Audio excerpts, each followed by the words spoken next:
our marketing and sales strategies. Let's begin with binning the concept of go-to-market and replace it with go-to-customer strategy. Let's think about our customers as people, not as a market segment. Yeah? But what about customer experience management? So there's a lot of talk, a lot of work. I first got exposed to this in working at Capita Group in the UK. They were one of the first BPO providers to really start looking at how they could transform their customer experience on behalf of their clients they're working with. Interestingly, when I was working with clients, they liked the idea.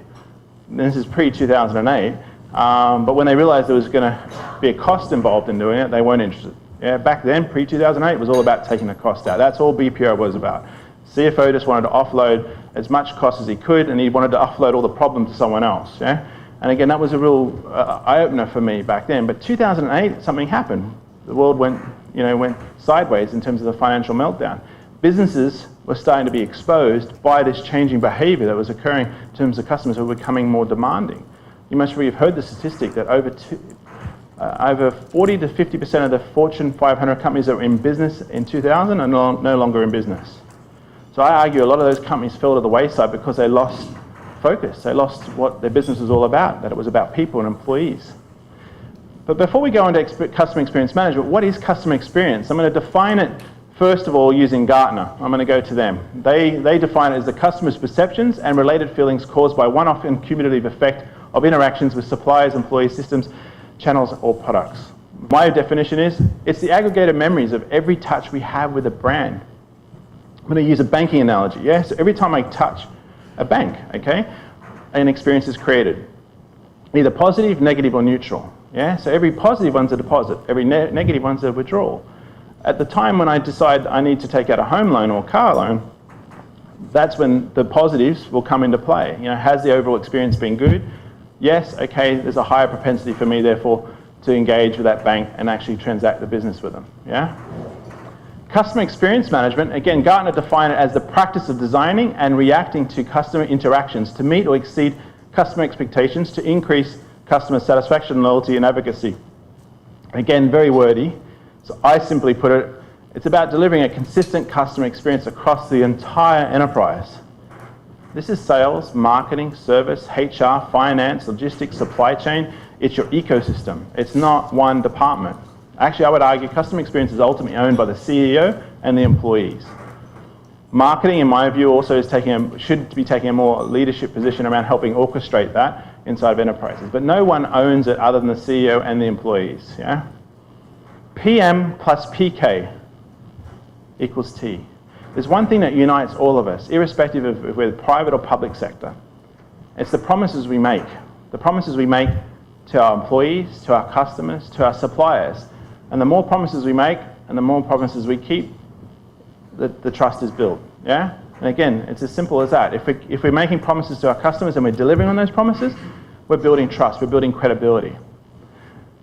Zig Ziglar, a famous US sales thought leader, has a great quote here. Every sale has 5 basic obstacles: no need, no money, no hurry, no desire, no trust.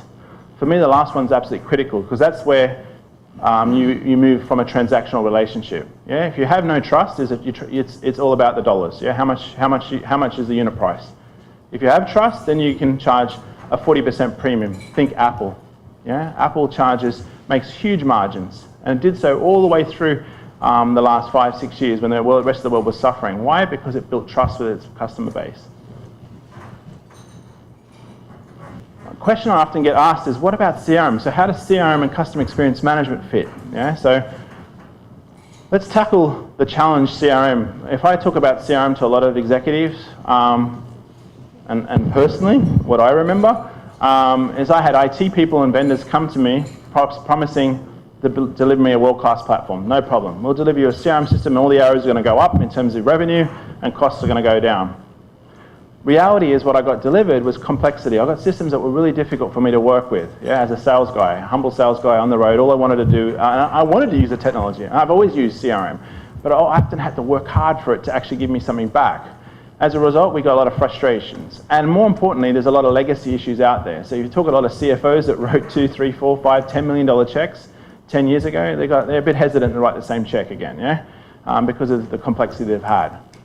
For me, and again, this is part of my learning, since 1990 when I first started getting exposed to this topic, CRM is more about, is it more than a technology? It's an ideology. It's really about connecting people. It's about bringing customers, employees together. Vinay Nair, the former CEO of HCL, an amazing thinker, wrote a book called Employees First, which I highly recommend. He talks about management's job being requiring them to drive innovation at the coalface between customers and employees. That's what management's job is, to help employees deliver on those promises that we're making. It's about delighting our customers. Again, a really great brand in the region that's doing this is Asian Paints. Again, they have it as part of their core mantra, a great SAP customer. And if you talk to anyone, they always talk about, whether it's the CFO, to the CMO, to the guys in the shops, they talk about delighting their customers. It's a core part of their DNA. They see their customers more than a number.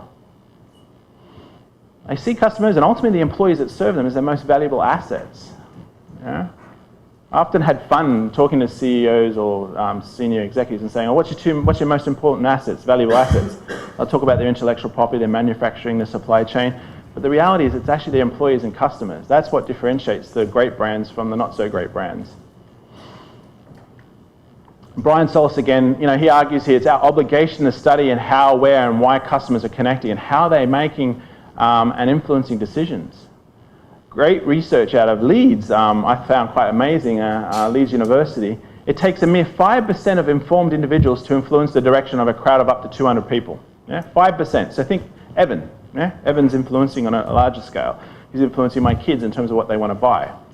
What's interesting, though, is the respondents, time after time, ended up concluding that they led the group, even though they were the ones being led. So we like to think we're making the decisions because we're smart, we've got MBAs, etc. But more often than not, we are still heavily influenced by our peers, by tastemakers or influencers out there. So people make decisions based on shared experiences of others. I mean, think about it. Before you buy a CRM system, you'll talk to other people that have had similar experiences. Before you buy the next smartphone, or should I get the Samsung S5 or wait for the iPhone 6? I'm waiting for the latter. I'm a bit of an Apple fanboy. But again, I'll talk to friends and peers to get a sense of what they're thinking and before I make my decision. So where do we start on the journey of customer experience management? A great article, well actually before I get the article, I think you need a strategy. I had a back operation a couple of years back, and before I sat down with the surgeon, I was hoping that, and I wanted to hear his plan. What was his strategy? How was he going to tackle this problem I had? But I also wanted him to be able to adapt, because obviously when he gets in there, maybe things aren't what he thought. He needs to have that agility and flexibility to be able to quickly make decisions, and that's not too different to our businesses. We need to build that into our organizations. A very good German friend of mine, SAP is a German company, and to hear this from a German I thought was quite neat. He said we're now in the age of structured flexibility. So Germans like structure, they like process, but he coined this term of the need also having that flexibility to adapt, and I think that's really key moving forward. 7 key steps to getting started with customer experience management for me. It has to be cross-functional. You can't do this in isolation. You can start a project, CM, and I've done that, in a business unit, but ideally you want to quickly find other people in the organization that share a similar passion and belief that change is needed in the organization. Seth Godin wrote a great book on tribes. And that's, I think, at the heart of his book is finding people that share a similar passion that can become part of a tribe that can drive the transformational change that's needed. You need to define the key elements of the strategy. Again, finding an executive stakeholder that shares that passion is again, massively beneficial, especially if you want to scale this. And having a clear vision of where you want to go. Who do you want to be? We're an autocratic company, but we want to become entrepreneurial. Okay, what are the fundamental changes we need to go through in order to get there? We need to map the customer journey. I guarantee if I ask the question, I won't, who has a blueprint of all of the touch points that their enterprise has with their customers. Maybe one, if lucky, will put their hand up. Globally, maybe 1% to 2% of brands have done this that I've come across.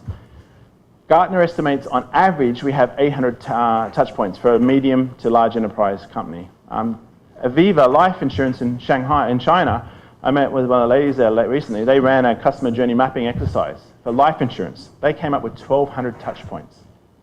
And they sell life insurance.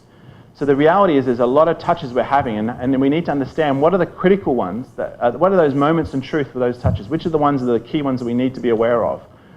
Consolidating data. Again, data is becoming ever increasingly important. Messes with the technology layer obviously plays a key component. Understanding VOC, voice of customer. So being able to bring external and internal data together and shape it in a way that provides you insights, that ultimately lead to knowledge and enable you to respond to customer needs. Creating a governance mechanism, again, that's a given. Mapping the customer experience ecosystem. So it's not just about your four walls of your enterprise, but what about the other vendors that are delivering on that brand promise that work as part of your ecosystem? So think insurance, car insurance. I have a car crash, a local Manila insurance company sends me to the local repairer. He does a terrible job. Do you think I'm going to remember the repairer's name or the insurance company's name? I'm going to remember the insurance company's name. So it's important that the insurance company knows who they're sending me to. Are they going to deliver on that promise that they're making to me? So again, understanding that is absolutely critical. And select projects that can build momentum. So I'm talking about a big transformational topic here. You can't do this in 1 year. It's a long-term commitment, but you can do it in incremental steps. Look for those projects that can actually deliver a bottom line and top line impact that the CFO will like and get excited about, but also move the needle for your customers. I'm a big fan of the work out of Forrester and customer experience management. So again, they're a really good thought leader in this space. And they have this model which totally aligned with my point of view when I came across it, so I'm sharing it with you. Again, having a very clear strategy and business goals absolutely is the first step. Understanding the processes that need to be rethought. What are the redundant ones? Where can we collapse teams? I'm seeing operations now merging marketing and service operations together. Yeah, so they're no longer having a separate marketing and services operation, and I'll show why later in terms of a short little a case study. People, absolutely fundamental. Organizational behavior, understanding what fundamentally needs to change in terms of the behavior of the organization. And then finally, technology. So I do not want to downplay technology. Absolutely critical. Absolutely critical. It'll be the difference between you winning or losing. But if you start there, you'll fail. Simple. Yeah? And this is why. Avoid becoming one of these statistics by rethinking your CRM strategies. This is a maybe 2-year-old. But I'm shocked when I read these statistics because CRM's been around for 20 years. It's not something new, technology. Yeah? But businesses are still making these mistakes. 25% of firms reported that poorly defined business requirements had a negative impact on projects. 31% of firms reported that poor business process design accounted for project failures. 48% surveyed admitted they suffered technical integration difficulties. 21% of businesses stated the need to customize CRM. Because often what happens is we buy technology as a business unit and we don't think about how the bigger picture of how that fits into the overall landscape. The last 5 years we've seen, or 6 years, we've seen a growing move for line of business people not even to work with IT, buying their own solutions. And that's great in the short term. You get some efficiency improvements, but the reality is if you want to deliver on these types of capabilities I'm talking about, you need to integrate. You need to be looking at how you bring your technology stack together with the rest of the technology stack and how that can actually work in a harmonious way to deliver on the experiences that you're trying to deliver, both to your employees and customers. I mean, for me, CRM, when I first started out in 1990, being exposed to it, was all about efficiency. Businesses didn't really care about me as a sales guy or the customer. They just wanted to squeeze out the cost, yeah? So that's why they like the idea of CRM. Let's roll it out. For the last 5 years, there was definitely a fundamental realization that doesn't work. They moved to effectiveness. So how can I make my salespeople more effective, my service agents more effective, pushing the right information at the right time to them? But what we're fundamentally seeing now is a shift away from, and again, this has often happened still in a departmental sense, yeah?